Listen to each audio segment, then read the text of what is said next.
Olá, pessoal! Hoje nós vamos aprender sobre o renascimento comercial e urbano.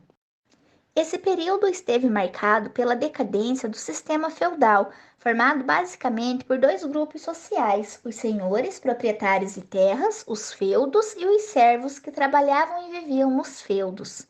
Acima do senhor feudal estava o rei, a nobreza e o clero, os três grupos que detinham o poder. Dessa forma, o rei representava o poder supremo, seguindo da nobreza importantes figuras e o clero associado ao poder religioso da Igreja Católica.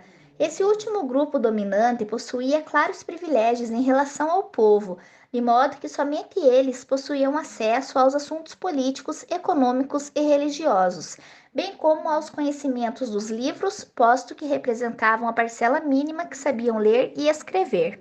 Além da explosão demográfica oriunda das cruzadas, a qual gerou uma população marginalizada que foi em busca de libertar a Terra Santa e por fim ficou sem emprego, terras e dinheiro, a melhoria das técnicas agrícolas, a rotação de culturas, o moinho hidráulico, a charrua, entre outros, foi um dos simples importantes fatores para o crescimento populacional nos feudos, o qual possuía uma economia autossuficiente, ou seja, um consumo local. Diante disso, o desenvolvimento das rotas comerciais europeias a partir das cruzadas ocorreram entre os séculos XI e XIII e da intensificação do comércio, sobretudo de especiarias no mar Mediterrâneo, tornava evidente o florescimento dos burgos, que eram pequenas cidades medievais fortificadas, que anteriormente estavam ligadas ao feudo apenas como centros religiosos e militares, onde habitavam os reis, nobres, bispos e alguns comerciantes. Nesse contexto, alguns servos insatisfeitos com as condições rudes e estáticas do sistema feudal fugiram ou eram expulsos pelo senhor para os burgos, em busca de melhores condições de vida, desde o trabalho livre ao assalariado.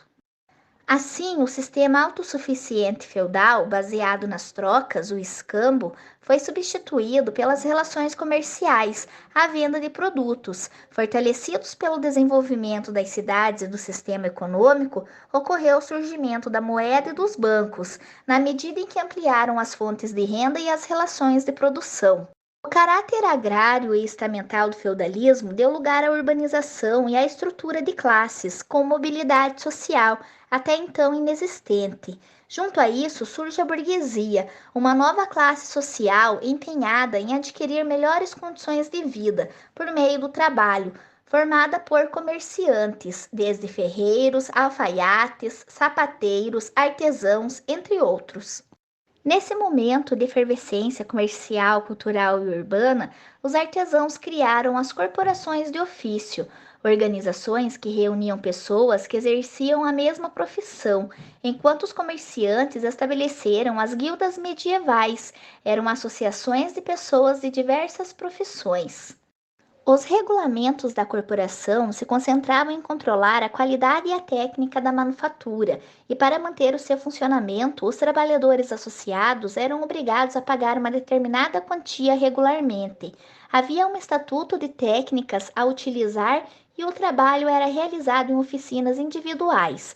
E caso houvesse um profissional que não estivesse ligado à sua respectiva corporação, este corria o risco de perder seu negócio e ser expulso da cidade. As guildas cobriam praticamente todas as atividades profissionais da época. Assim, haviam guildas de alfaiates, sapateiros, ferreiros, artesãos, comerciantes, artistas plásticos, entre outros. Ao mesmo tempo em que os profissionais passavam a se organizar nestes grupos, eles iam estabelecendo uma hierarquia em meio à produção artesanal, na medida em que surgiam novos profissionais. No topo da hierarquia encontrávamos o mestre artesão ou mestre de ofício. Era o proprietário de tudo, ferramentas, matérias-primas, bem como o produto final. O mestre dominava todo o processo de produção e era responsável por contratar trabalhadores e estabelecer os salários, algo similar ao gerente de uma fábrica atual. Logo abaixo do mestre estavam os oficiais ou companheiros, que eram os trabalhadores contratados mediante o salário, e depois deste estava o aprendiz, na base da escala, que estava trabalhando com o intuito de aprender o ofício. Como consequência, não eram pagos e sofriam muito abuso. O surgimento das guildas significou uma mudança radical no funcionamento da economia europeia, pois essas associações organizaram e regulamentaram o trabalho, valorizando as atividades manuais e o próprio trabalhador. Tivemos também as Hansas, que eram associações de comerciantes, da qual se destacava a Liga Hanseática. Com o crescimento das rotas marítimas, foram estabelecidos dois grandes eixos comerciais na Europa: o eixo do Mediterrâneo, dominado pelas cidades italianas de Gênova e Veneza, e o eixo nórdico, conhecido como a Liga Hanseática. À medida em que a burguesia enriquecia, o poder dela, vindo de suas fortunas, passou a se confundir com o poder da nobreza, sobretudo nas cidades. Essas diferenças foram se tornando maiores ao longo do tempo e pondo a burguesia urbana à nobreza rural. Tal situação iria se resolver apenas no fim da Idade Moderna, quando a burguesia já havia acumulado um considerável poder econômico para também se impor politicamente à nobreza. Então, pessoal, nos próximos vídeos nós vamos ver o poder da Igreja Católica durante a Idade Média e o islamismo. Aguardo vocês, até a próxima!